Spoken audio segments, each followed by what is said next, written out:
Tout est amour, Lina Shelley. Oui. C'est vous qui le dites, hein? Ben oui, mes livres sont basés sur l'amour. Par exemple, vous avez La guérisseuse de Marseille, c'est l'histoire de ma mère. Chez l'Harmattan, que l'on connaît bien. Chez l'Harmattan, oui, c'est une grande maison d'édition. Ma mère était morte à l'âge de 13 ans.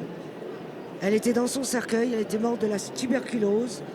Et c'était en Tunisie en 1946, c'était le jour de son anniversaire. Et ce jour-là, il y avait heureusement le curé qui était là. Et il aimait tellement cette petite jeune fille qui venait en cachette dans le presbytère pour qu'il lui raconte les histoires de la Bible, qu'il n'a pas pu s'empêcher de la bénir. Alors il a étendu ses mains, il l'a bénie, et là elle s'est réveillée, guérie de la tuberculose, et elle a commencé à dire aux gens présents, toi il va t'arriver ça, toi il va t'arriver ça, toi il va t'arriver ça. Et puis après elle est retombée, après elle a vu le Christ, et il y a eu des aventures extraordinaires. Et j'ai écrit aussi L'Anneau de Dieu, oui, qui est aussi, c'est pas exactement la suite.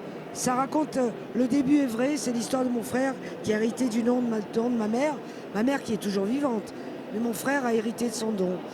Puis j'ai écrit aussi un autre roman, oui. Fumée. Ça, c'est un roman qui se passe à Marseille, qui se passe à Cassis, dans la région. C'est l'histoire d'une femme qui est poursuivie par toutes les polices du monde, par la mafia, et qui arrive à s'en sortir par un tour de force assez extraordinaire. C'est la femme universelle. J'ai écrit aussi des acrostiches. Ah, les vibrations maçonniques. Les vibrations maçonniques. 357. C'est le livre le plus connu puisque ce sont des acrostiches maçonniques. Oui. Vous voyez, la tolérance, la tradition.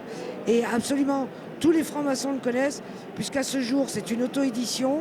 En quelques mois, j'en ai vendu 4000. Donc j'estime que c'est pas mal pour un petit livre en auto-édition. J'ai écrit aussi Sexe, amour et poésie. Alors ça, c'est de la poésie d'amour. Oui. Mais vous avez du sexe, mais c'est du beau sexe. C'est pas Oui, n'importe oui. quoi. Et ça ressemble à Baudelaire, quoi. Si on prend le premier, par exemple, si je vous lis le premier. Oui, lisez-le. Allez, je vais vous lire le premier. Femelle ensorceleuse et déesse immortelle, pour les jeux de l'amour, savamment initiée, buvante avec ferveur, sève, fécondité, et nue, tout à fait nue, indécente et rebelle.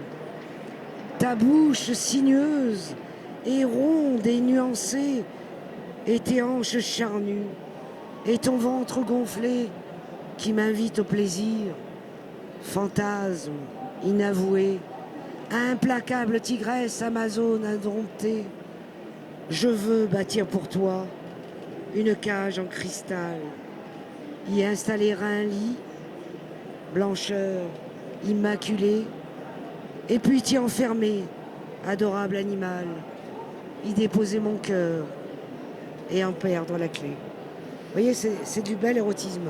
C'est du bel érotisme. Voilà. Alors, on vous trouve là jusqu'à jusqu'à dimanche soir. Jusqu'à ce soir, hein, il y a très peu de temps. Hein. Et puis, autrement, on vous trouve à Marseille et peut-être, pourquoi pas... j'espère... Pourquoi pas chez nous. On verra bien. Pourquoi pas. Merci de nous avoir reçus. On n'a plus le temps.